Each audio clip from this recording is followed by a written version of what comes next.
귀한 자리에 부족한 사람을 불러주셔서 감사드립니다. 저희가 오늘 내일 주일 예배까지 사흘간 비난 시온성교회를 섬길 수 있게 됩니다. 감사드립니다.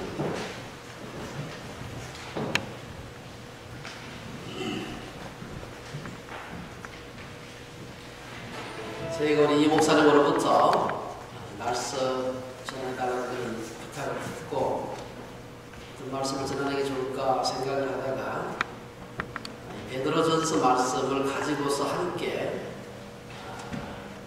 기독교 세계관과 그리고 성도들의 정체성, 이 문제를 함께 나눌 수 있겠다 그런 생각을 하게 되었습니다. 그래서 이 말씀을 가지고서 세계관에 대한 말씀 겸 그리고 하나님 말씀에 대한 조금 더 깊이 있는 그러한 은혜를 나누고 생각합니다. 우리가 오늘 첫 시간이기 때문에 왜 이 말씀에 대한 사견회가 굉장히 중요한가.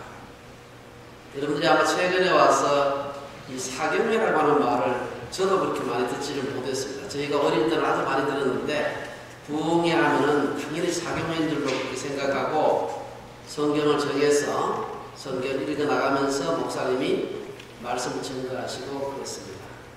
그리고 정말로 길게 했습니다. 한 번 설교를 하시면은 2시간씩 이렇게 하셨습니다.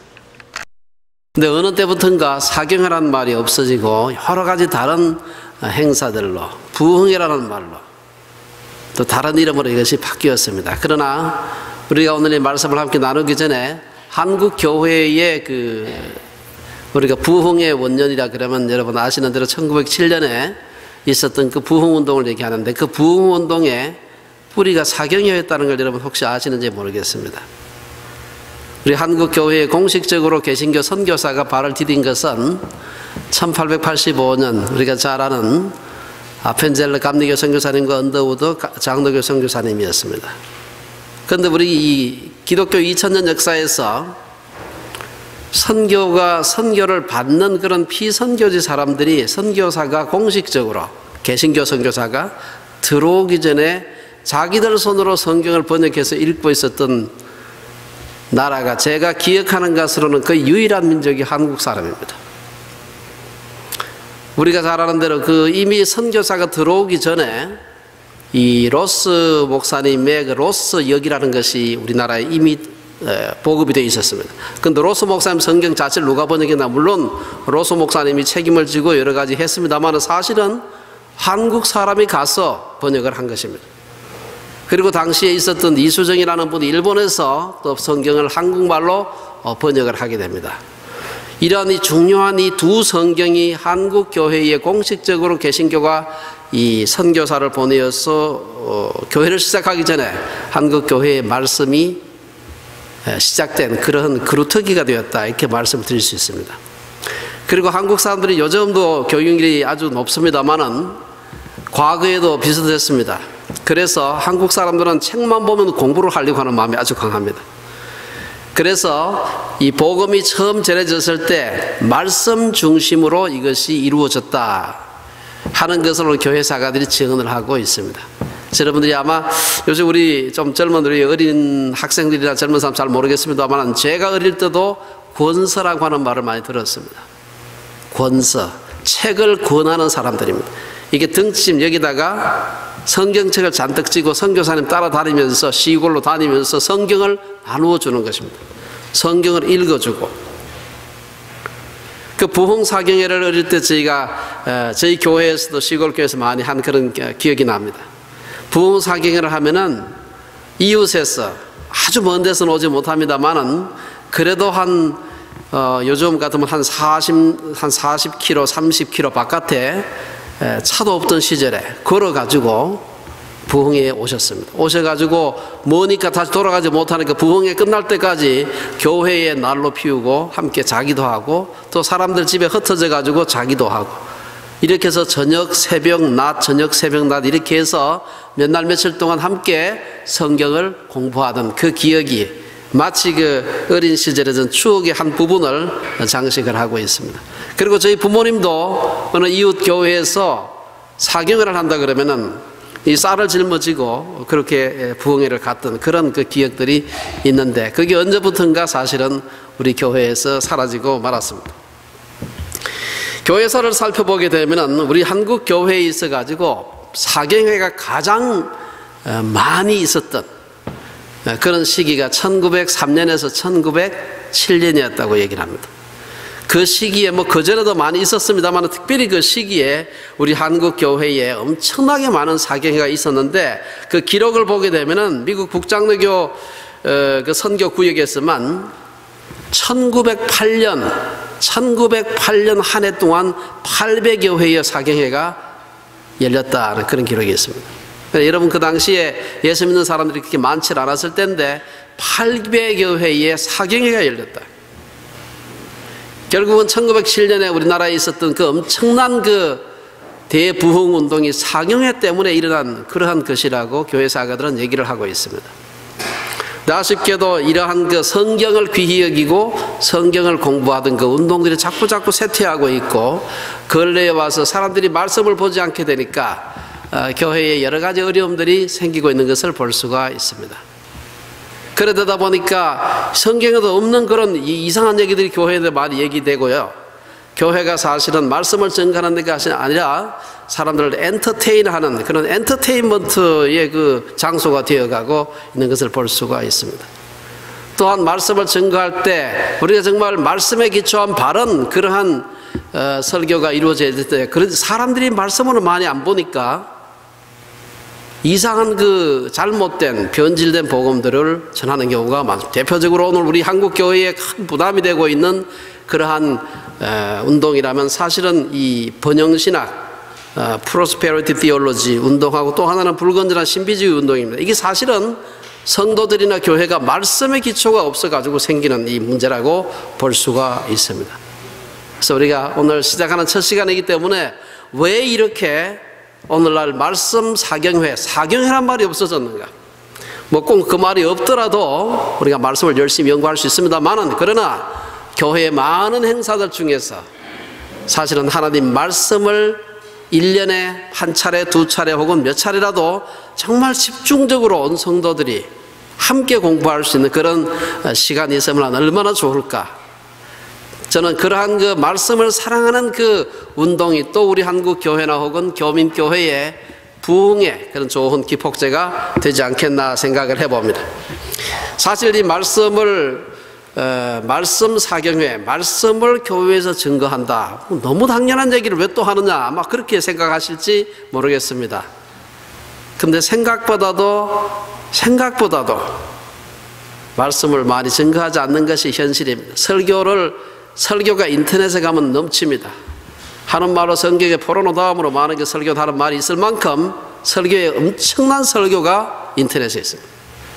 그러나 정말 성도들이 듣기 좋은 말만이 아니라 하나님께서 하시고 싶은 말을 정말 강대상에서 외칠 수 있는 그런 때가 올 수 있도록 우리 모두가 기도해야 됩니다. 저는 교회 목회라고 할 수는 없고, 우리 대학에서 채플을 제가 시작해서 이제 한 3년 가까이 되어 가는데, 하면서 어차피 저는 자원봉사에서 제가 섬기고 있기 때문에 우리가 말씀에 집중해서 이 교회를 이끌어보자. 그리고 문을 닫으면 문 닫는 거죠. 그래서 뭐 항상 저는 학교도 그렇고 교회도 그렇고 항상 내가 잘못해서가 아니라 바르게 했는데 문을 닫았으면 문 닫는 게 하나님 뜻입니다. 그렇죠? 그래서 열심히 말씀을 바르게 전거해서 말씀 중심의 그런 교회를 해보자. 좀 재미가 없죠? 그렇죠? 말씀 중에 좀 조금 더 엔터테인먼트를 하면 더 좋은데, 하나님 말씀 보기도 바쁜데 엔터테인먼트는 제가 생각할 때는 전혀 필요 없는 건 아니지만, 그러나 하나님의 말씀이 우선이다, 그런 생각을 가지고 목회를 하고 있습니다. 그래서 저는 정말 이 지난 몇 년 동안, 제가 신학교에서 오랫동안 가르쳤습니다만은, 지난 몇 년 동안 하나님 말씀 외에 어떠한 얘기도 하지 않도록 하자, 그런 마음을 가지고서 매주 제가 2주에 한 번 정도 되게 설교를 합니다만 우리 교회에서 설교를 하고 있습니다. 저는 그 지난 한 3년 가까운 세월 동안 제가 정말 이 말씀을 공부하면서, 뭐 그전에도 말씀을 공부를 했습니다만은 정말 제가 하나님으로부터 받은 그 은혜가 엄청납니다. 제가 거기에 대한 확신을 갖게 된 그 배경이 한 가지만 제가 말씀을 드리고 오늘 본문을 말씀을 나누도록 하겠습니다. 제가 이 교회를 우리 지금 현재 트리니티 웨스턴 유니버시티에서 채플을 시작하기 전에 제가 그 전에 메노나이트 브레드런 교회, 밴쿠버 지역에 있는 아주 큰 교회입니다. 윌링던 교회라고 하는 그 교회에서 주일 낮 예배 동시 통역을 제가 자원봉사를 해서 한 10년 정도를 섬겼습니다. 제가 그때 그 교회가 제가 처음 97년에 그 교회를 나갔을 때 처음으로 제가 캐나다에 와서 그 교회 출석했을 때 전체 주일 낮예배 교인들이 한 2,100명 정도가 모였습니다. 그 중에 한인 성도들이 한 50명 정도가 출석을 했고 제가 한 50명 정도의 사람들을 위해서 교회에서 특별히 제가 부탁한 거 아니고 제 바로 직전에 우리 한인 목회자가 한 분 계셨어요.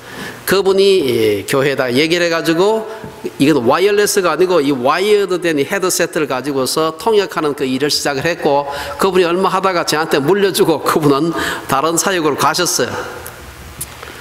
제가 그 뒤로 한 10여 년 정도 그곳에서 주일 낮 예배 통역하는 것을 도우면서 특별히 그러다 보니까 10년 동안 목사님들이 한 500여 편의 설교를 제가 매주 통역을 했습니다. 목요일 저녁 정도 되면 목사님이 설교를 이메일로 보내주면 그것을 가지고 제가 준비해서 함께 주일 낮 예배 때 따로 조그만 방에 앉아가지고 모니터를 보면서 통역을 했습니다. 제가 그 교회를 가만히 보면서 그 교회가 여러분 서부 캐나다에서 아마 제일 큰 교회를 지금은 약 한 주일 낮 예배 어른들만 6,000명 정도 모이고 한인 성도들만 한 600명 정도가 모입니다. 그 교회가 물론 교회 내에 크고 작은 조그만 문제들 어느 교회나 다 있듯이 있습니다만은 제가 그 교회가 부흥한 걸 보면서 하나님의 말씀만 전해도 교회가 부흥할 수 있구나 하는 제가 확신을 갖게 되었습니다. 그 교회의 아주 중요한 그 전통이 하나가 뭔가 하면은 철저한 가계 설교를 하는 것입니다. 설교 순서 바뀌어도 다른 목사님이 설교해도 그 이어서 그냥 하는 겁니다. 절기할 때만 다른 성경 봐요. 절기 설교는 이제 절기에 맞는 본문을 가지고 설교를 합니다만 그렇지 않으면은 외부 게스트 스피커가 아닌다는 내부적으로 다른 부목사님이나 다른 분이 설교를 하시더라도 그냥 이어서 계속 하는 것입니다. 저는 제가 그 설교를 통역하면서 하나님의 말씀이 갖는 그 능력, 거기에 아마 사람들이 흔히 텔레비전에서 하는 소위 개그 콘서트에서 얘기하는 그런 거하고 다르게 그것이 갖는 얼마나 큰 능력이 있는가 하는 것을 제가 10년간의 그 말씀을 통역하면서 제 자신의 뼈가 저리도록 느낀 사람입니다. 그리고 우리가 하나님 말씀 가지고서 부흥하지 않으면 안 된다 하는 생각을 가지고서 지금의 주빌리 셰프를 시작하게 되었습니다. 불과 한 20명이 시작해서 지금 한 60명 정도 같이 모입니다만 그러나 사람의 숫자가 문제가 아니죠. 하나님 말씀을 전할 때 하나님의 말씀은 히브리서 말씀처럼 살았고 운동력이 있다 하는 것을 우리가 실제로 눈으로 보고 있습니다. 그래서 우리가 함께 많이 나누지는 못합니다만 그러나 베드로전서 2장의 말씀을 가지고서 우리가 함께 하나님의 말씀이 우리 각자에게 무슨 말씀을 어떤 메시지를 주시기를 원하는가 우리 모두가 함께 나누는 그러한 귀한 시간 되었으면 좋겠습니다. 오늘 이 베드로전서 2장이기 때문에 우리가 1장 말씀을 안 나누어서 간단하게 앞에 말씀을 드리겠습니다. 오늘 이 베드로전서는 고난 중에 있는 소아시아 성도들을 격려하기 위해서 기록된 것입니다. 소아시아는 현재 터키 지방을 얘기합니다. 여기 보면은 1장에서는 고난이라는 것이 사람들이 다 피하고 싶어 하는 것이지만 고난이 어떤 유익이 있는가 하는 것을 얘기하고 있습니다. 사도 베드로가 이제 이 편지를 쓸 때쯤 돼가지고는 이제 막 로마에서부터 네로 황제 박해로부터 시작해서 로마에서 시작된 이 로마 제국 전체로 퍼져가고 있는 박해를 보면서 그리고 사도 베드로는 자기의 마지막 날도 얼마 남았지 않다는 것을 바라보면서 그리고 곧 얼마 있지 않아서 저 터키 지방 소아시아 지방에도 이 엄청난 박해가 닥칠 것을 보면서 이제 막 시작된 그 어린 교회들 그곳에 있는 어린 성도들이 그 고난을 어떻게 당할까 그걸 염려하면서 쓴 것이 바로 베드로전서 서신서입니다. 이것을 통해서 왜 하나님께서 그의 사랑하는 자녀들에게 고난을 허락하실까? 1장에 보면 1장 3절에서 12절에서 베드로는 고난은 믿음을 연단하고 사랑으로 사람들을 연합하게 하고 소망을 가지고 인생을 살게 하고 궁극적으로 사람들을 구원으로 이끈다, 그런 얘기를 하고 있습니다. 그리고 1장 13절에서 25절에서는 고난받는 성숙한 성도들의 삶을 얘기하고 있습니다. 근신하는 삶을 살고 순종하고 하나님의 거룩하심을 본받는 그런 자녀로서의 삶을 살게 하고 마지막으로 형제를 사랑하는 삶을 살게 한다라고 얘기를 하고 있습니다. 이런 점을 염두에 두고 오늘 2장 말씀을 함께 보는 것이 중요합니다. 우선 우리가 1절에서 3절까지 말씀으로 한번 보게 되면, 여기 보면 1절이, 오늘 그 2장 1절은 그러므로 하는 말은 무슨 앞에 다른 내용이 있었기 때문에 그러므로라는 말이 있는 것입니다. 이것은 1장 23절의 말씀을 염두에 두고 하는 말입니다. 우리는 썩지 아니할 씨요 살아있고 항상 있는 하나님의 말씀으로 거듭난 자들이다. 그러므로 이렇게 시작하는 것입니다. 그러므로 이렇게 거듭난 자들은 어떻게 살아야 되는가? 그리스도인들은 구속받은 사람들이지만 여전히 타락한 성품의 영향을 받고 있습니다. 그래서 베드로는 먼저 거듭난 자가 어떠한 것을 버려야 되는가, 버려야 될 나쁜 성품이 무엇인가 하는 것을 얘기하고 있습니다. 1절에 보면은 베드로는 거듭난 자가 버려야 할 것을 5가지로 요약을 하고 있습니다.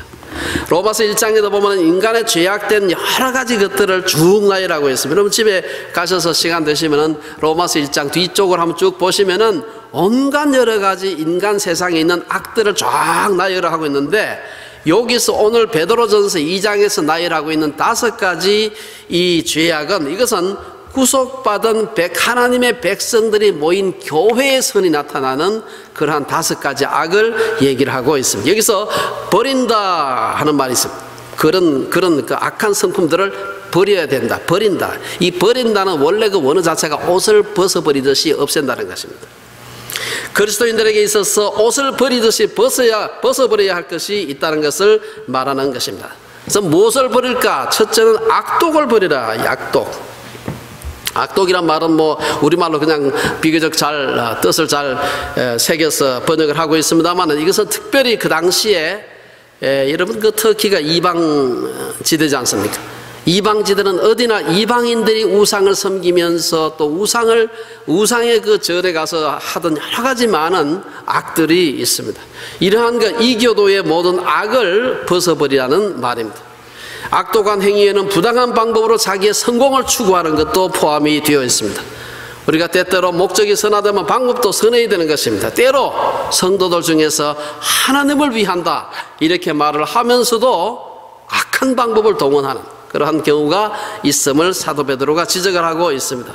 아무리 좋은 목적이라도 악한 방법은 써서는 안 된다는 것입니다. 여러분이 우리가 성경을 읽는 것이 얼마나 좋습니까? 그러나 성경을 아무리 읽고 싶다고 해도 서점에 가서 성경을 훔쳐서 읽으면 안 되는 것입니다. 뭐 빌려서 읽는 건 괜찮지만, 그러나 목적이 선하면은 방법도 선해야 된다. 두 번째 무엇을 버려야 됩니까? 기만을 버려야 된다. 우리 오늘 개역 한글 성경에서는 괴율이다 이렇게 했는데, 아마 조금 더 아마 요즘 말로 한다면 아마 기만이라고 할 수 있을 것 같습니다. 이 기만이란 말은 두 마음을 품는 것을 의미하는 것입니다. 사람들이 자신의 목적을 달성하기 위해서 겉으로는 이런 말을 막 하고 있지만 사실은 속으로는 딴 생각하고 있는 것, 두 마음을 품는 것, 불순한 동기를 가지고 행동하는 것 말하는 것입니다. 특히 지도자가 두 마음을 품게 되면 하나님의 그 교회에 아주 치명적입니다. 평소엔 주를 위해 자신의 모든 것을 드린다고 막 얘기를 하다가 나중에 은퇴할 때 보니까 뭐 교회를 세습한다든지 이런 이상한 그 일을 한 사람들이 우리 교회에 굉장히 많이 있습니다. 요새 그 유행병처럼 번져가고 있는데, 한평생 성도들을 애써서 헌금해서 예배당 짓고 해놔놓으니까 세습하고 하는 이런 사람들이 있죠. 세 번째는 외식을 벗어버려야 된다. 이 외식을 의미하는 말은 원래 여러분 위선자라는 뜻입니다. 히포크리트는 위선자. 원래 외식이라는 원어도 그렇습니다. 진실한 동기가 없는 것. 말은 번지르르한데 실제 동기를 보니까 아주 악하고 사특한 그런 경우가 있을 수 있습니다. 원래 여러분 그 위선자라는 의미의 원어는요, 원래 대답한다는 뜻입니다. 대답한다는 말이 왜 위선하고 관계가 있느냐? 이게 뭐에 대답하는가 하면은 연극을 할 때, 과거에 그 연극 무대에서 연극을 하는 배우가 나와서 이제 연극을 할 때 배우가 그 대사를 다 못 외우거든요. 그러면 뒤쪽에 저 무대 뒤에서 딴 사람이 읽어주는 것입니다. 읽어주면 그걸 가지고서 배우가 자기 말처럼 얘기를 하면서 연극을 하는 거예요. 자기 말이 아니고 읽어준 딴 사람 말이라는 얘기입니다. 그래서 우리가 이 위선자란 연극을 하는 사람이라고 할 수 있습니다. 다른 사람 앞에서 사실은 자기는 자기가 따로 있는데 다른 사람 말을 듣고 다르게 행동하는 것을 위선하는 것이다. 진실한 동기를 숨기는 것을 말하는 것입니다. 교회에서 위선자란 악한 동기적 그리스도인으로서의 고백도 자신의 이익과 명예 때문이고 하나님의 영광이나 그리스도께 봉사하기 위한 것이 아닐 때 사용하는 그런 말입니다. 특히 우리가 교회 지도자들은 이런 외식하지 않도록 아주 조심을 해야 됩니다. 특별히 교회에 어떤 이권이 걸려 있을 때 아주 조심을 해야 됩니다. 네 번째 버려야 될 것은 시기 혹은 질투를 벗어버려야 된다. 이 시기를 의미하는 그 원어는 두 가지가 있습니다. 우리가 흔히 영어 표현에서는 jealousy 하는 말이 있습니다. 그 다음에 또 하나는 우리 영어 번역에는 없습니다만 이 또 하나는 포도노스라는 말이 있는데 이 jealousy란 말은 좋게 쓰일 때도 있습니다. 내가 하나님의 말씀에 대해서 시기하도록 하나님의 말씀을 사랑한다 할 때도 그 말 쓰는 말이 좋은 의미죠. 내가 선을 행할 때 시기하도록 나도 선을 행해야 되지. 시기하도록 할 수가 있습니다만은 오늘 본문에서 사용하는 말은 항상 나쁘게만 사용하는 그 후자의 용법입니다. 이 시기는 진실을 왜곡하고 다른 사람을 음해하는 것을 말하는 것입니다. 여러분 시기는 죽음에 이르기까지 최후까지 남는 것이 시기심이다. 인간의 마음속에 이 시기심이라고 하는 건요, 이건 그야말로 관뚜껑 듣고 난 뒤에 마지막으로 없어지는 게 시기심이다. 그런 말이 있을 만큼 시기심이라고 하는 것은 우리 인간의 그 죄악된 본성의 제일 밑바닥에 있는 것입니다. 나보다 한참 못한 사람은 시기하지 않습니다. 나보다 무지하게 부자는 별로 시기하지 않아요. 전혀 나하고 같아질, 내가 따라갈 가능성이 전혀 없고 저 사람이 날 따라올 가능성이 전혀 없을 때는 시기하지 않습니다. 그러나 비슷한 사람, 심지어 형제 간에도 사촌 간에도 성도들 간에도 시기를 할 수가 있는 것입니다. 우리가 잘 아는 대로 예수님께서 십자가에 죽으시기 위해서 예루살렘에 올라가고 있는데 제자들이 뭐 했습니까? 예수님은 죽으러 가시는데 그 말을 못 알아듣고서 예수님이 임금대로 가는 줄 알았어요. 그래서 예수님이 임금되면 나는 좌의정, 너는 우의정, 나는 뭐 할까? 이래가지고 제자들끼리 서로 생기지도 않은 자리 놓고서 막 다툼하고 있는 것을 볼 수가 있습니다. 최후의 만찬에서조차도 제자들은 누가 높은 자리에 앉을까를 두고서 자리 다툼을 한 것을 볼 수가 있습니다. 이 크랜필드라고 하는 사람은 우리가 교회 사역을 하다 보면은 끊임없이 일어나는 교회 문제의 그 가장 밑바닥에 있는 원인은 실은 시기심 때문이다. 아주 참 솔직하게 얘기를 한 적이 있습니다. 다섯 번째 마지막으로 벗어버려야 될 것은 비방입니다. 비방은 원어도 그냥 비방입니다. 비방은 다른 사람들에 대해서 부당하고 파괴적으로 말하는 것을 의미하는 것입니다. 이 비방하고 험담하고 하는 것, 이것은 결국은 시기심이 가져오는 열매라고 할 수 있습니다. 남을 시기하게 되면 그 사람에 대해서 나쁘게 얘기를 하는 것이죠. 바클레이는 말하기를 헐뜯는다는 것은 누구나가 후회하는 일이고 누구나가 악한 일인 줄 인정하는 것이지만 동시에 누구나가 즐기는 일이다. 우리 바클레이, 성경학 바클레이 있죠? 그분이 한 얘기입니다. 그게 나쁜 줄 다 알아요. 내가 권사인데 집사인데 이런 말 하면 될까? 너 우리끼리 하는 얘기야. 그러면서 막 비방을 하는 겁니다. 나쁜 줄 알아. 알지만 다 하는 겁니다. 그러나 교회 내에서 험담만큼 문제를 일으키고 마음을 상하게 하고 형제의 사람과 그리스도인의 단합을 파괴하는 것은 존재하지 않습니다. 제가 아까 말씀드린 대로 제가 거기 윌링턴 교회라고 하는 그 교회에서 제가 10여 년 정도 우리 한인 대표라고 제가 자원봉사를 한참 했는데요.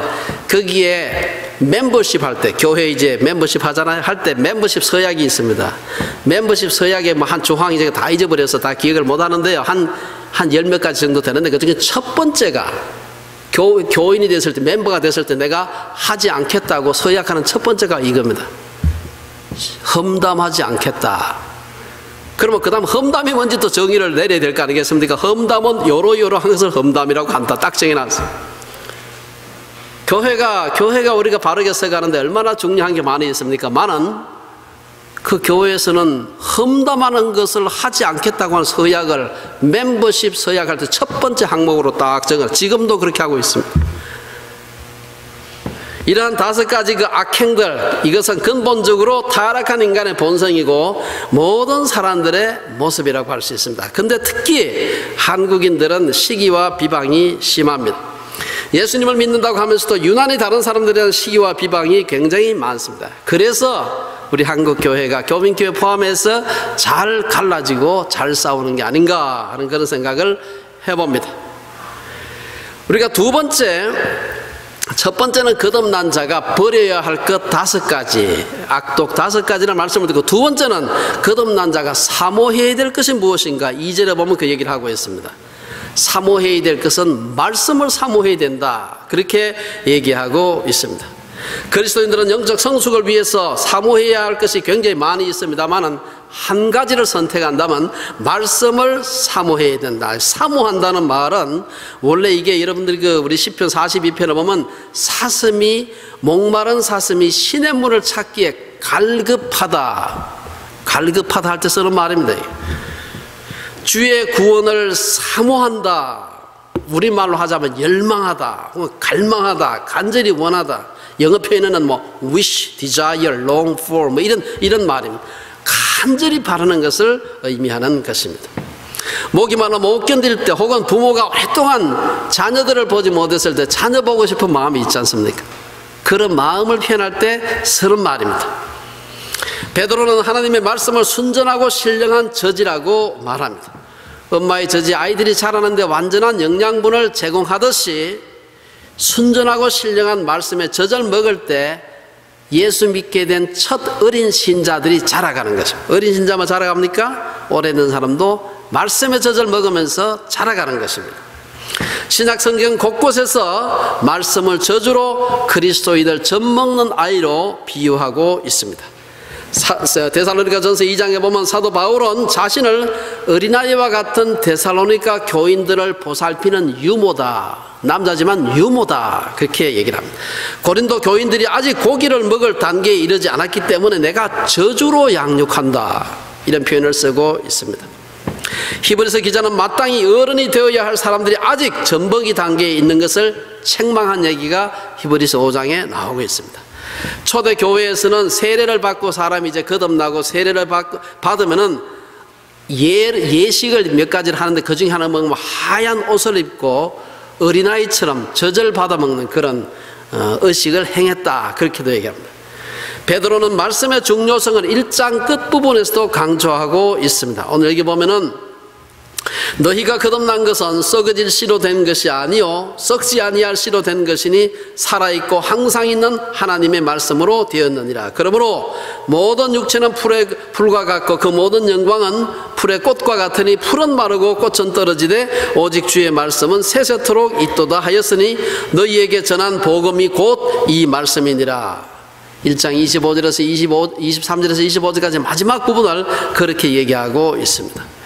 말씀이 얼마나 중요한가, 이와 관련해서 우리가 잘 아는 더와이트 무디 목사님은 이런 말을 했습니다.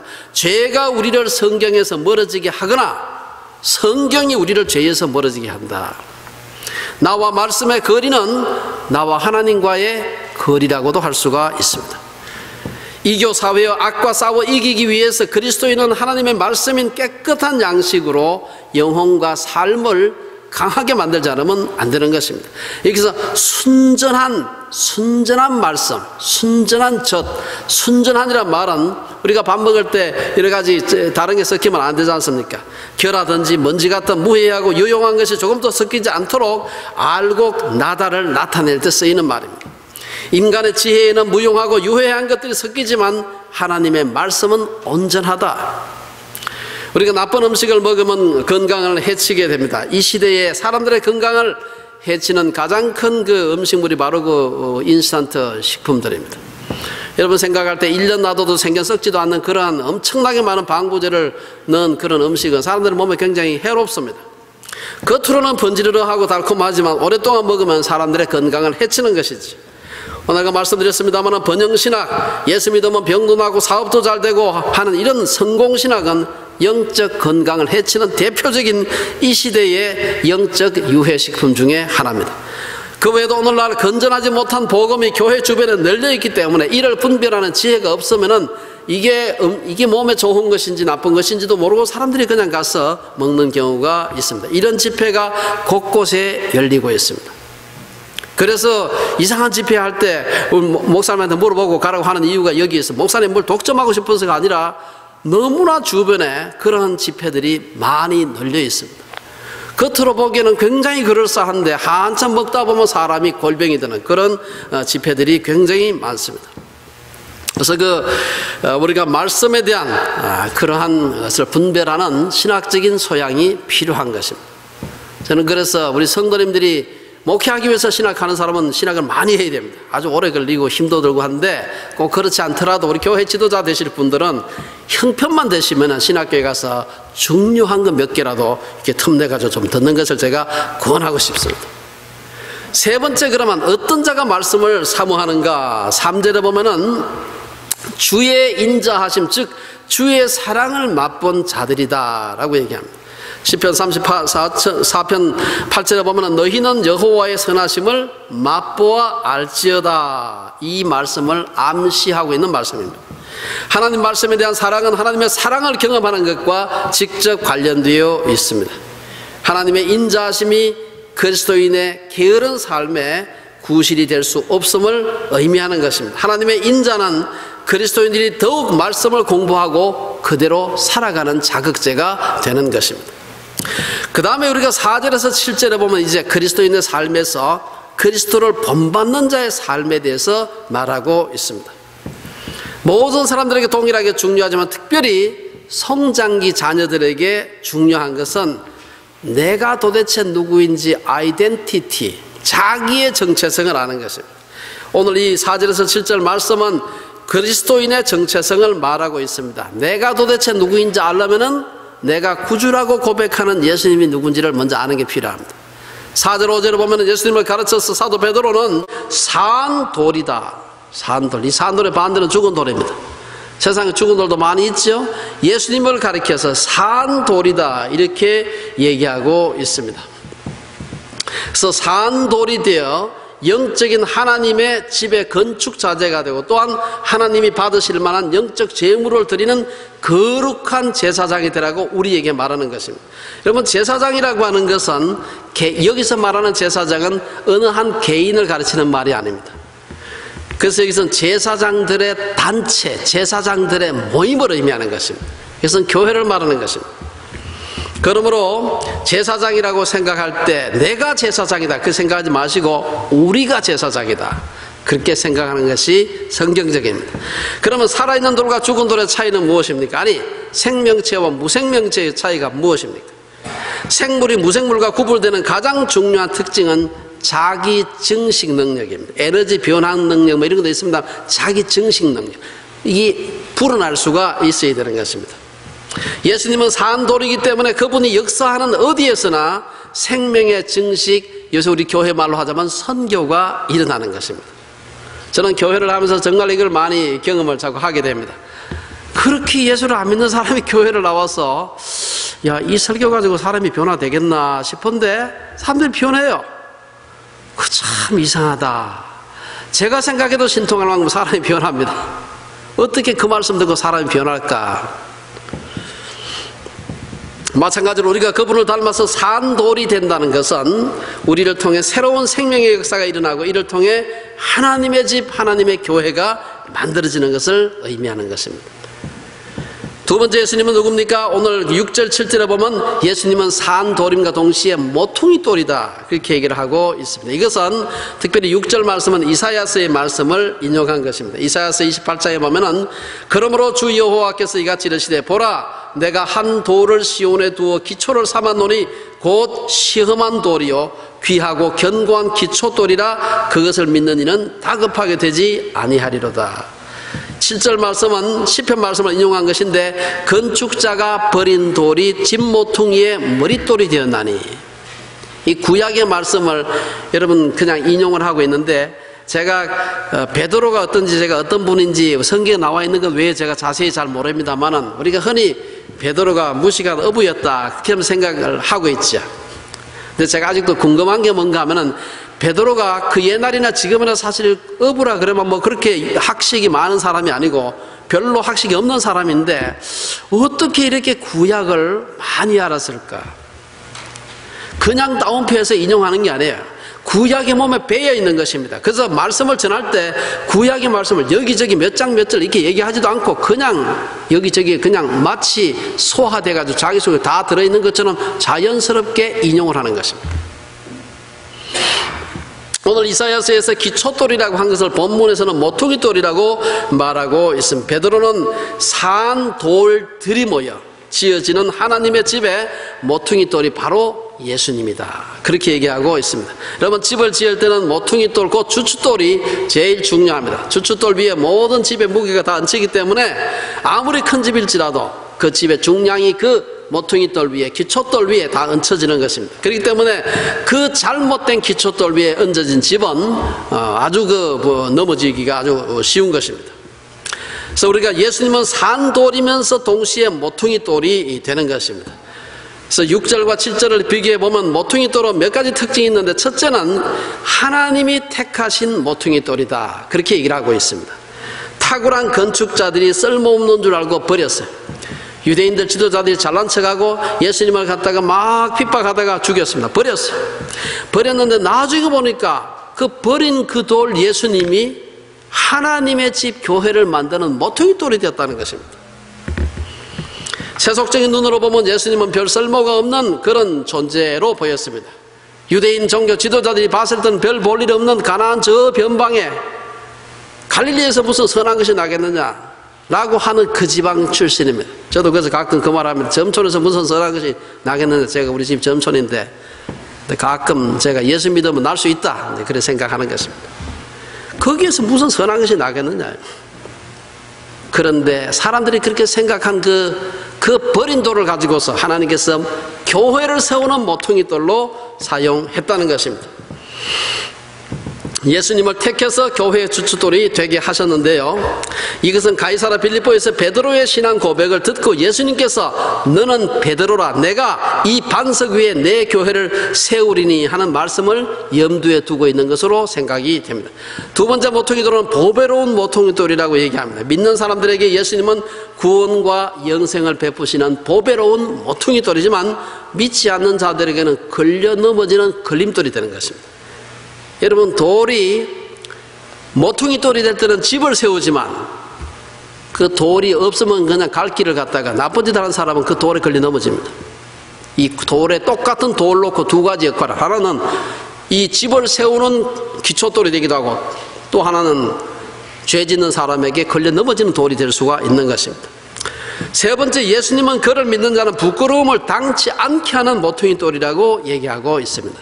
오늘날 많은 사람들이 예수님을 인류 4대 성인 중에 한 사람이라고 얘기합니다만, 그분은 그 정도가 아니고 우리로 하여금 하나님 앞에서 부끄러움을 당하지 않게 하시는 분이다. 예수님이 모퉁이돌이 되신 건물에서 우리는 하나님께 제사를 드리는 영적인 제사장이 된 것입니다. 예수님을 믿는 순간 우리는 모퉁이돌에 연결된 산돌, 즉 제사장이 되는 것입니다. 비슷한 개념이 로마서 11장에도 소개되고 있는데, 여기 보면은 우리는 원래 돌감람나무였는데 젖붙임이 되어서 참감람나무 뿌리의 진액을 함께 받게 되었다. 로마서 11장 17절에서 얘기하고 있는 것입니다. 구약시대에는 레위지파 사람들만 제사장이었지만 신약시대에는 예수님을 믿는 모든 자들이 제사장이다, 그렇게 얘기하고 있습니다. 목회자만 제사장이 아니라 산돌이자 모퉁이돌 위에 건축된 모든 그리스도인들을 가리켜서 제사장이라고 하는 것입니다. 제가 이 말을 계속해서 반복할 겁니다. 우리 모두가 하나님 앞에서 제사장들이다. 안수받은 사람은 목회하는 것이 아니어서 다 하나님 앞에서 우리가 제사장들이다 하는 것입니다. 제사장으로서 그리스도인의 정체성에 대해서는 제가 오늘 두 번째 오늘 설교에서 다시 말씀을 드리도록 하겠습니다. 세 번째 예수님은 어떤 예수님이냐? 예수님은 8절에 보면 걸림돌이신 예수님이다. 이 말씀은 이사야서의 말씀을 직접 인용한 것입니다. 이사야서에 보면은, 이사야서 8장 14절에 보면은 그가 성소가 되시리라. 그러나 이스라엘의 두 집에는 걸림돌과 걸려 넘어지는 반석이 되실 것이며, 여기 보면 걸림돌과 넘어지는 반석이 된다. 예수님은 성소가 되시지만 모든 사람들에게 산돌과 모퉁이돌이 되시는 것은 아닙니다. 말씀을 순종하지 아니하는 자들에게는 예수님은 부딪히는 돌이 되고 걸려 넘어지게 하는 바위가 되신다는 것입니다. 하나님을 우습게 생각하고 온 세상이 하나님이 아니라 저절로 존재하고 유지된다고 믿는 그러한 그 무신론자들, 진화론자들에 대해서는 예수님이 걸림돌이 되시는 분입니다. 돌은 심판의 도구를 상징하기도 합니다. 이 다니엘서에 보면은 신상을, 다니엘서에 나오는 큰 신상을 깨뜨릴 때 돌이 갖다 깨뜨리는 것을 볼 수가 있습니다. 그것은 큰 돌이었고 뜨인 돌이었습니다. 돌은 개인은 물론 세상의 나라들을 심판하는 도구가 되는 것입니다. 말씀을 순종치 않는 사람은 다만 교회에 출석하지 않는 사람, 말과 글로서 하나님을 대적하는 사람들만을 의미하는 것이 아닙니다. 하나님의 말씀을 알면서도 순종하지 않고 끝까지 자기 기득권 유지에만 혈안이 되어 있는 사람들, 이런 사람들까지 포함하는 것입니다. 이것은 1차적으로 예수님 시대에 살던 많은 종교 지도자들을 가리키는 말이고요, 나아가서 오늘 우리들에게까지 적용할 수 있는 그런 말씀입니다. 세 번째로 오늘 9절 10절에서는 하나님의 백성, 이제 우리가 누구인가에 대한 우리의 아이덴티티에 대한 얘기를 9절 10절에서 하고 있습니다. 9절에 보면은 우리의 신분을 얘기하고 있습니다. 오늘 본문에서 9절에서는 우리의 네 가지 신분을 제시하고 있는데, 여러분 네 가지 신분 하나하나 살펴보겠습니다만 이 네 가지의 공통점이 있습니다. 하나같이 개인을 가르치는 말이 아니라 집단을 가르친다는 말입니다. 베드로는 우리의 신분을 말할 때 개별적으로 말하지 않고 교회라고 하는 유기체적인 그룹으로 우리를 지칭하고 있다는 사실입니다. 첫 번째 9절에 보면은 우리를 가리켜서 택하신 족속이다. 여러분 족속을 한 사람을 가르치지 않습니다. 내가 속한 그 족 전체를 얘기하는 것이죠. 이 헬라 말에서 이 말 자체는 택하신 족속이라는 말은 선택받은 사람들을 하나의 가문에 비유하는 것입니다. 헬라 사람들이 그 가문을 굉장히 중시했습니다. 요즘도 나이가 조금 들어갈수록, 저도 나이가 조금 드니까 이 가문이라는 게 굉장히 중요하구나, 뭐 그 생각을 자꾸 하게 됩니다. 가문, 택하신 족속이요 택하신 가문이라는 얘기입니다. 나 혼자가 아니라 그 가문에 속한 모든 사람 중에 한 일원으로서 나의 모습을 보여주는 것입니다. 이 말은 무슨 말입니까? 우리가 그리스도인이 되었다는 것은 다른 가문에 속했다는 것입니다. 그리스도인이 되었다는 것은 출생 성분이 전혀 다른 존재가 되었다는 것입니다. 두 번째, 왕같은 제사장들이다. 우리를 가르쳐서 그렇게 얘기하고 있어요. 우리말에는 단수 복수고 구별이 잘 안 돼가지고 이게 복수인지 단수인지 확실하지 않습니다만은 원래 헬라어나 영어도 이 단수 복수가 아주 분명하게 구별이 되고 있습니다. 왕같은 제사장이라는 말은 두 가지 의미를 해석할 수 있는데요. 하나는 왕의 위엄을 가진 제사장들 혹은 제사장들의 그룹, 뭐 이렇게도 우리가 얘기할 수 있고요. 또 하나는 한 나라로서의 제사장 그룹을 의미하기도 합니다. 그래서 그들의 그룹 자체가 한 나라이면서 동시에 제사장 그룹임을 의미하는 것입니다. 하나님을 섬기는 제사장이자 천국의 시민권을 가지고 살아가는 모든 그리스도인들의 무리를 의미하는 것입니다. 이건 제가 뒤에 한 번 더 말씀드리기 때문에 빨리 지나가겠습니다. 세 번째, 우리를 가리켜서 거룩한 나라다. 이것은 출애굽기에 나오는 그 말씀을 염두에 두고 하는 출애굽 19장에만 나오는 말씀인데요. 너희가 내게 대하여 제사장 나라가 되며 거룩한 백성이 되리다. 이러면 거룩하다 하는 말에 원래 헬라어는 구별된다, 하기오스 하는 말은 원래 구별된다는 말입니다. 분리된다, 그런 뜻입니다. 여기서 오늘날 여러분 separation 하는 말이 원래 세크라멘토 하는 말하고 같은 어원에서 출발한 것입니다. 거룩하다는 말은 구분되어 있다, 분리되어 있다, 다르다, 그런 뜻입니다. 그래서 우리가 이런 어원을 생각해 본다면 그리스도인들 나아가 교회라고 하는 것은 하나님의 말씀에 의해서 구별된 사람들의 공동체, 근데 보니까 예수 믿는 사람이나 안 믿는 사람이 똑같다 그러면 이거는 구별된 공동체가 아닙니다. 그 안에도 그만 똑같이 시기하고 질투하고 싸우고 도둑질하고 사기치고 바람피고 이런 사람들 모임이다 그러면 이건 전혀 구별된 공동체가 될 수가 없는 것입니다. 오늘 우리가 여기서 생각해 볼 때 거룩한 나라를 가리키는 이 말은 거룩한 민족으로 번역하는 것이 조금 더 나을지 모릅니다.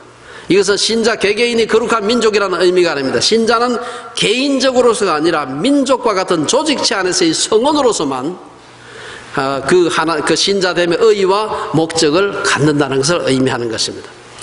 그리스도인들 나아가 교회를 거룩한 나라라고 한 것은 우리가 앞에서 얘기했던 그 두 아이덴티티보다도 세상에서 세상 나라들 속에서 영적인 파워, 능력을 의미하는 그런 말입니다. 물론 베드로는 그리스도인들 공동체가 세속적인 파워가 아니라 거룩한 파워를 가진 그러한 나라임을 강조하고 있습니다. 교회의 파워가 어디서 나옵니까?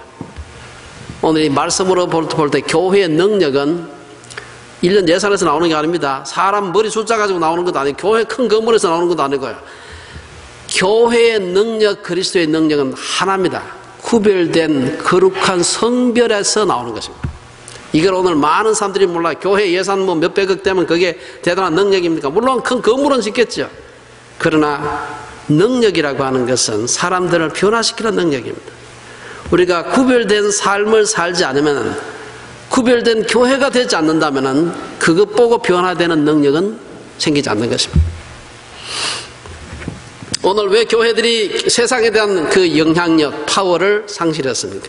그것은 거룩함을 상실했기 때문입니다. 우리 교회사를 살펴보면 교회가 핍박받고 억울함 당하고 그래서 지하로 숨고 가정에서 몰래 지하 교회로 돌아다니고, 제가 그 중국에 있는 어느 가정교회 지도자 훈련하는 프로그램을 제가 매 1년에 2차례씩 가서 돕고 있는 게 있습니다. 여러분, 중국이 뭐 이렇게 개방된 것 같고 선교사들이 그렇게 많이 가는 것 같지만 이 가정교회는 여전히 항상 그 조심을 해야 돼요. 특별히 선교사들은 굉장히 긴장된 속에 살고 있습니다. 툭 하면 쫓겨나고, 여러분 쫓겨났다는 얘기 자주 듣죠? 공안들이 다 알고 있으면 저 사람 선교사라는 거 아무리 무슨 뭐 회사 직원이라고 와도 알아야 돼. 그냥 수 틀리면 언제라도 그냥 다시는 비자 그 갱신 안 해주면 그냥 쫓겨나는 것입니다. 언제 쫓겨날지 모르죠. 저는 중국 교회가 그렇게 지금 전 세계에서 최대 기독교 국가입니다. 지금 그거 아세요? 그리스도인들 숫자가 1억이 넘습니다. 그런데도 불구하고 중국 교회가 하나도 타락하지 않는 건 아니겠죠. 중국 교회도 조금은 부패했을 겁니다만은 중국 교회가 그렇게 그 지하 교회가 큰 세력을 형성하고 있는데도 불구하고 중국 교회가 덜 부패하는 아주 중요한 역할을 누가 하고 있느냐? 공안들이 하고 있습니다. 우스운 얘기 같죠, 사실은요. 사실은 공안들이 눈 시퍼렇게 뜨고 감시를 하고 있습니다. 까딱하면 잡아넣고요, 까딱하면 추방시키고, 이런 그 사실은 고난 때문에 중국 교회가 유지하고, 저는 이 고난이 한참 동안 더 지속되게 되면 중국 전체를 변화시키지 않을까 생각을 해보는 것입니다. 우리는 파워를 추구하되 거룩함으로 인한 파워를 추구하는 것이 필요합니다.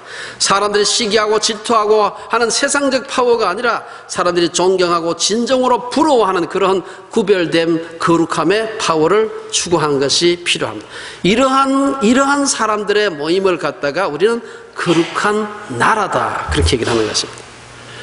마지막 네 번째로 그의 소유된 백성이라고 얘기하고 있습니다. 베드로는 여기서 그리스도인들과 교회의 아이덴티티로 하나님께 속한 백성이라고 말합니다. 이 말씀은 출애굽기에서 출애굽기 19장에 있는 말씀을 인용한 말씀입니다. 세계가 다 내게 속하였나니 너희가 내 말을 잘 듣고 언약을 지키면 너희는 열국 중에서 내 소유가 되겠고, 여기서 소유된 이란 말은 대가를 지불하고 사왔다는 얘기입니다. 하나님께서 이 소유를 얻기 위해서 독생자 예수 그리스도를 갖다가 희생하시기까지 했다는 것입니다. 소유를 가리키는 그 원어 자체는 그 자체만으로도 독특한 소유물, 다른 것하고 비교할 수 없어요. 어떤 것도 독생자를 희생하면서 사지 않았습니다. 하나님의 소유된 백성들을 얻기 위해서, 사기 위해서 그의 독생자를 희생하신 것입니다.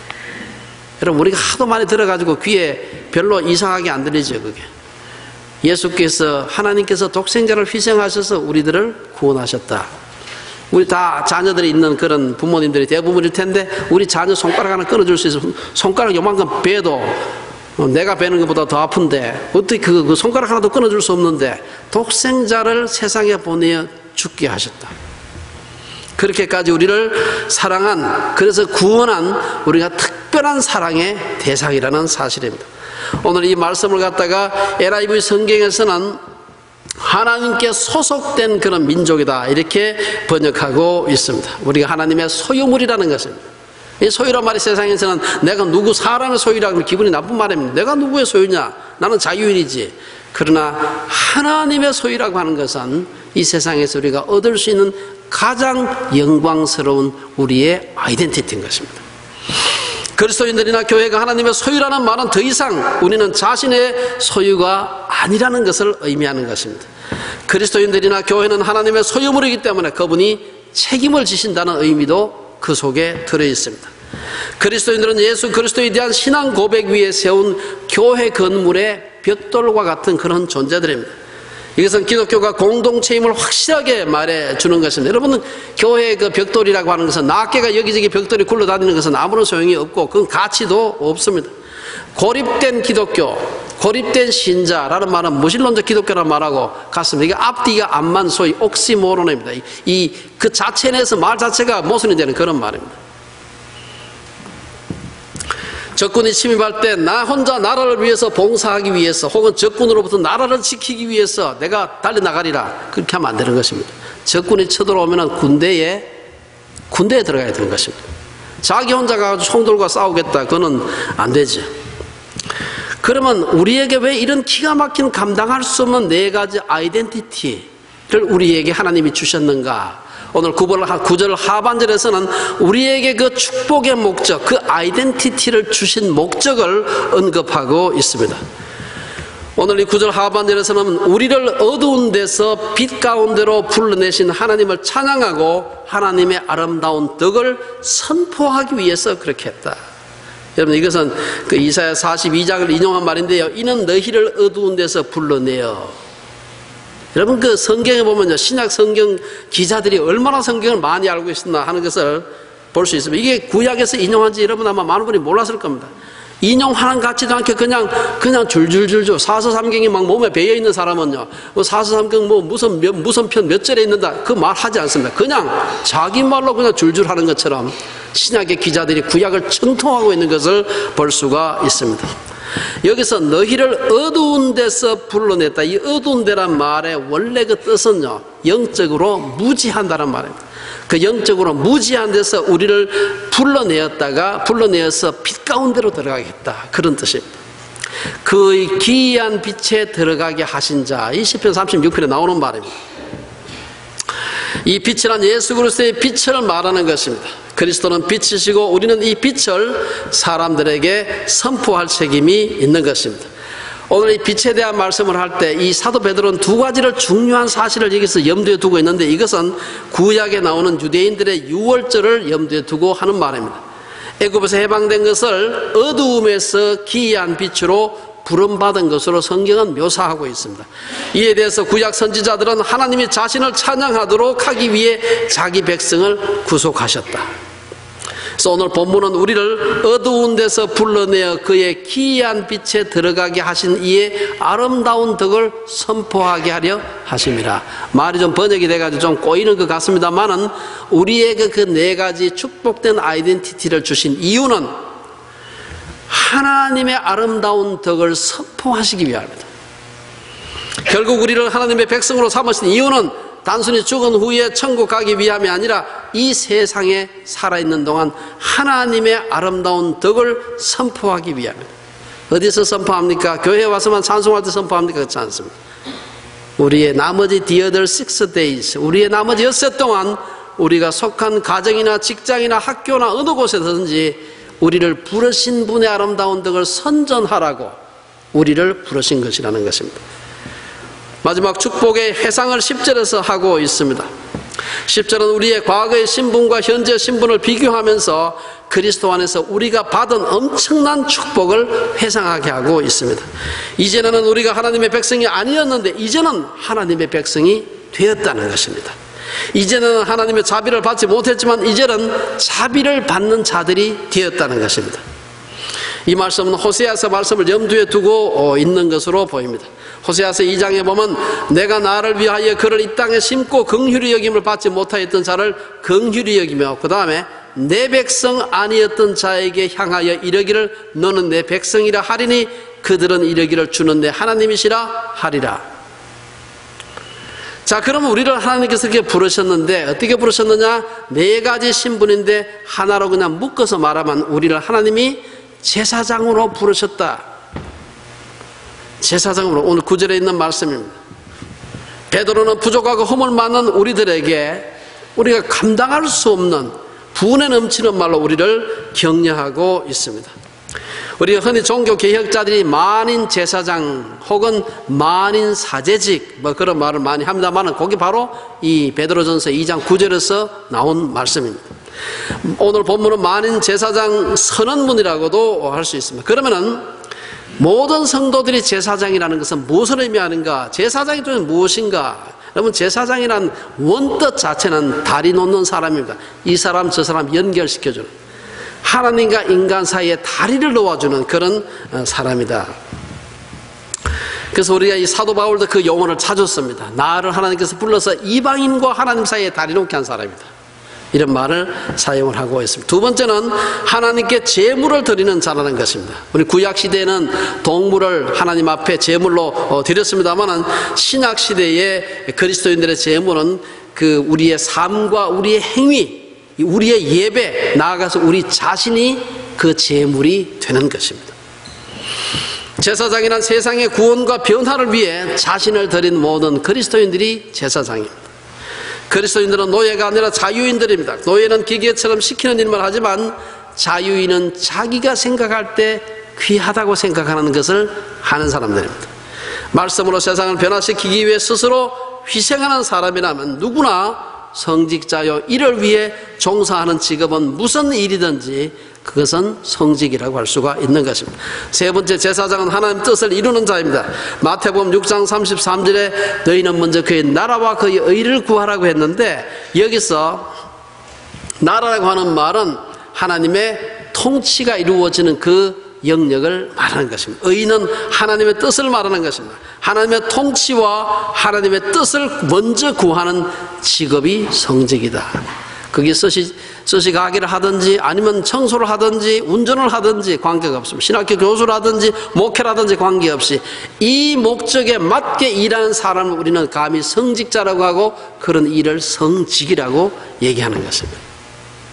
외적으로 보였을 때 종교적인 냄새가 나는 일만 성직이다 그러면 이 세상에 성직인 사람은 몇 사람밖에 안 될 것이고 나머지는 뭡니까? 나머지는 성직자로 제사장으로 부르심을 받지 않았습니까? 그렇지 않습니다. 제사장은 일터의 소유권을 하나님께 넘겨드리고 일터를 향하신 하나님의 뜻을 이루려고 노력하는 사람은 누구나 성직자요, 성직이라고 할 수 있는 것입니다. 비록 그 노력이 완전하지는 못해도 우리는 자신의 직업을 성직이라고 부를 수가 있어야 됩니다. 얼마 지나자 내일 모레 우리가 인컴 텍스 마감하는 날인데요. 정직하게 세금 내야 되지. 이러면 세금 낸다는 것은 나라에 돈 뺏기는 게 아닙니다. 세금만큼 이웃을 돕는 가장 효과적인 방법이 존재하지 않습니다. 세금을 내야 길 닦으면 부자들만 다닙니까? 그렇지 않아요. 모든 사람 다 다니는 것입니다. 그거 가지고 어려운 이웃도 섬겨. 물론 공무원 월급도 주죠. 우리가 정직하게 세금 내는 이유가 바로 여기에 있습니다. 우리가 세금 절세하는 거 괜찮습니다만 떼먹고 난 뒤에 그 돈 가지고 구제한다. 이게 말이 안 되는 얘기죠, 사실. 좋은 제품을 만들기 위해 노력하고 정직한 서비스를 제공하고 이 모든 것이 사실은요, 하나님의 일이 될 수가 있다는 것입니다. 그러면 이 세상에 성직이 아닌 직업도 있는가? 당연히 성직이 아닌 직업이 있습니다. 이 세상에 성직이 될 수 없는 직업들은요, 그런 직업들은 지구상에서 없어져야 되는 그런 직업들, 직업 자체가 악한 직업들이 명백하게 있습니다. 매춘이나 도둑질, 마약판매, 밀수, 해적 행위 이런 것들은 존재해서는 안 되는 것이죠. 아무리 성실하게 해도 안 되는 것입니다. 그건 나쁜 것이다. 예수 믿는 사람이 직업에 귀천이 없지만 그건 하지 말아야 될 직업에 명확하게 있는 것은 나쁜 짓을 하면 안 되는 것이죠. 아무리 그게 먹고 살기 위해서 한다 해도 안 되는 것입니다. 그렇다면 성직자가 아닌 그리스도인들이 있을 수 있는가? 성직자란 예수를 믿는 사람들에게 주어진 존재론적인 신분입니다. 그래서 예수를 정말로 믿기만 한다면 성직자가 아닌 사람은 존재하잖아요. 다만 성직자이긴 한데 성직자처럼 살지 못하는 사람이 있을 뿐입니다. 모든 그리스도인들은 성직자이지만 성직자로 살지 않는 사람들이 생각보다 많습니다. 성직자로 살지 않는 사람은 두 종류로서 나누어 볼 수 있는데요. 첫째는 앞에서 언급한 것처럼 도무지 성직이 될 수 없는 일을 하는 사람들입니다. 나쁜 일이죠. 이 지구상에서 없어져야 되는 그런 일들을 하게 되면 안 되는 것입니다. 아무리 노름에 탁월한 재능이 있어가 노름으로 나는 노름만 하면 딴다 해도 그거 하면 안 되는 것입니다. 예. 그런 것은 성직이 될 수가 없는 것이죠. 이것은 노름은 죄고, 그러면 여러분 노름은 죄고 카지노 업을 하는 건 죄가 아니냐? 마찬가지입니다. 그리스도인들이 카지노 업을 해서는 안 되는 것입니다. 카지노에 가서 돈을 따도 안 되고요. 이러면 더 안 되지만 하면 안 되는 것입니다. 제가 언젠가 근래에 제가 신문에 보니까 이 강원도 정선에 가면 요새 그 돈 벌려고 폐광하고 난 뒤에 그게 뭐 카지노를 많이 만들었다 그러는데 그 카지노 주변에 사람들이 폐가 망신한 사람들이 막 늘고 있다는 기사를 본 적이 있습니다. 도박에 중독되어 가산을 탕진하고 부부가 이혼하고 사람들에게 큰 고통과 아픔을 주고 있다는 얘기를 들었는데, 우리가 그런 일에 관여하고 있으면 우리는 아무리 새벽기도 열심히 해도 우리는 성직이라고 할 수가 없는 것입니다. 건물을 소유하고 있는 사람은 자신의 건물에 캬바레와 같은 사람들에게 해를 끼치는 업종에 세를 주어서는 안 되는 겁니다. 제가 아는 어떤 분은 자기 건물에 사실 지하가 굉장히 넓은 게 비어 있는데 생긴 세를 안 줘. 달라는 사람이 있는데 보통 세보다 몇 배를 주겠다 해도 안 줘요. 캬바레 한 사람들이 자꾸 달라 그러니까 안 주는 거예요. 비워놓고 계속 있어요, 그냥. 둘째, 첫째는 우리가 이 성직에 있어서 직업 그 자체는 악하지 않은데 그 직업을 성직자처럼 하지 않은, 성직자로 살지 않는 사람이 있다는 것을 우리가 기억을 해야 됩니다. 돈과 명예가 걸려있는 모든 직업은 인간의 탐욕이 대상이 될 수가 있는데요, 어떤 일을 하든지 간에 이런 명예와 탐욕, 자기의 이기적인 목적을 위해서 하는 일이라면 그게 목회든 선교든 무엇이든 간에 그건 성직이 될 수가 없다는 것입니다. 성직자로 사는 것이 아니라는 것이죠. 그래서 여기서 이러한 그 바른 성직관을 갖는 것이 베드로전서의 아주 중요한 기록 목적입니다. 만인 제사장 사상이 나오기까지 가톨릭 교회는 성직자와 평신도로 이렇게 나누었습니다. 이들은 서로 사명이 다르다고 봤어요. 성직자들은 늘 거룩한 일을 하고 평신도들은 뭐 하느냐? 그 거룩한 일을 하도록 돈 대고 도와주는 자들이다. 그런 생각을 했습니다. 평신도들의 직업은 거룩한 일을 하는 성직자들의 일을 지원하기 위한 가치밖에 없다고 생각을 했습니다. 그 생각 때문에 중세 천년이 암흑기가 된 것입니다.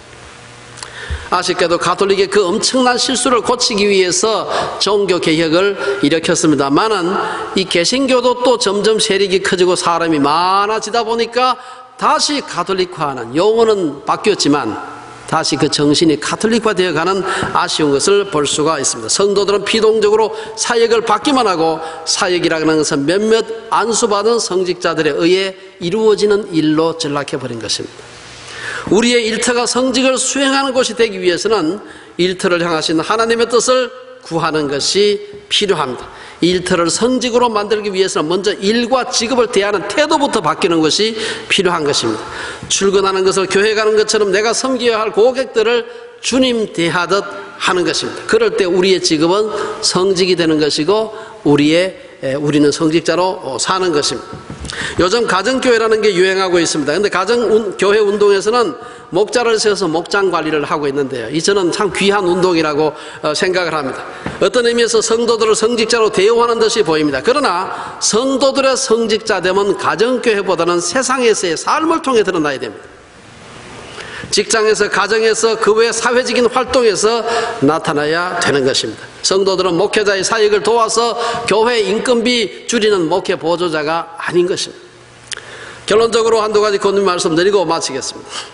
베드로 전후서의 전체 결론은 베드로후서 3장 18절 말씀입니다. 베드로후서 3장 18절에 보면은 오직 우리 주 곧 구주 예수 그리스도의 은혜와 그를 아는 지식에서 자라가라. 영광이 이제와 영원한 날까지 그에게 있을지어다. 이 말씀에서 핵심적인 단어는 자라가라는 말입니다. 어디까지 어떻게 자라가야 됩니까? 사도 바울은 우리가 다 하나님의 아들을 믿는 것과 아는 일이 하나가 되어 온전한 사람을 이루고 그리스도의 장성한 분량에까지 자라가라. 오늘 본문은 그리스도의 장성한 분량까지 자라가는 자들의 몇 가지 모습을 우리에게 보여주고 있습니다. 처음에는 거듭난 자로서 이전의 행실들을 버리고 말씀을 사모하는 자가 되라. 둘째는 산돌이자 모퉁이돌이 되신 예수님을 본받는 자가 되라. 셋째는 하나님의 백성으로서 특별히 하나님과 사람들을 이 다리로 이어주는 제사장이 되라 하는 것입니다. 목회자만 제사장이 되는 것이 아니라 모든 성도들이 제사장이고 또한 제사장이어야 한다는 것을 오늘 본문이 얘기하고 있습니다. 우리 신약 성경에서 부르심, 소명을 받은 직업이 여러분 목회자만 있는 것이 아닙니다. 여러분 그 사도 바울의 서신서를 보면 특별히 그 로마서 1장 1절이나 고린도전서 1장 1절을 보면은 신약에서 소명받은 사람, 부르심을 받은 사람은 한 종류밖에 없습니다. 그거는 성도로 부르심을 받았다. 사도와 성도로 부르심을 받았다고 얘기하는데 사도는 사도시대 끝나기 때문에 사도 존재하지 않습니다. 가끔가다마는 나는 정의의 사도로 하는 사람이 있지만 성경에서 말하는 사도는 지금 존재하지 않습니다. 모두가 다 성도들입니다. 성도들 중에서 어떤 사람은 목사로 세우고 어떤 사람은 장로로 세우고 어떤 사람은 성가 대원으로 세운 것이지 성도라는 데서 출발하는 것입니다. 그러므로 성경적 입장에서 보면은 목사나 그 외 교회 내에서 여러 직분은 하나님 나라를 위해서 교회의 덕을 세우기 위해서 세운 직분일 뿐입니다. 물론 우리가 늘 설교를 하고 교회를 인도해야 되는 사람은 신학적인 훈련이 필요합니다. 그 훈련 안 받게 되면 엉뚱한 데로 교회를 끌고 가기 때문에 그래서 필요해서 신학교육도 하고 또한 또 질서를 위해서 교회 안수라는 제도도 있습니다만 그것이 계급을 만드는 것은 절대로 아니다는 것입니다.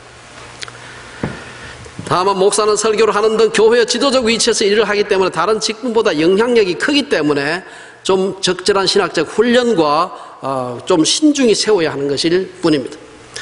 목회자나 선교사만이 성직이라고 생각하면서 평신도들과 다른 존재인 것처럼 생각하는 것은 청산해야 될 대표적인 중세적 잔재입니다. 교회와 관련된 종교적인 일만이 거룩한 일이고 그 일을 하는 사람만이 성직자라고 한다면 우리는 다시 중세로 가톨릭으로 돌아가는 것입니다. 하나님께서 우리 각자를 부르셔서 하나님을 섬기는 성직자로 왕같은 제사장으로 삼으셨다는 이 가슴 벅찬 사실을 내팽개치고 다시 500년 전에 그 어두움의 족쇄를 차서는 안 되는 것입니다. 기도하겠습니다. 사랑하는 주님, 오늘 이 베드로전서 말씀을 통해서 우리 각자에게 주신 하나님의 음성을 듣기를 원합니다. 하나님 말씀이지만 우리 각자에게 주시는 메시지가 다를 줄로 믿습니다. 우리의 신분, 우리의 아이덴티티를 다시 한번 회복하는 시간 되게 해 주시옵소서. 남은 모든 말씀의 시간 가운데로 주님 함께 해 주시옵소서. 우리의 신분 회복의 역사가 일어나게 해 주시옵소서. 예수님의 이름으로 기도드리옵나이다.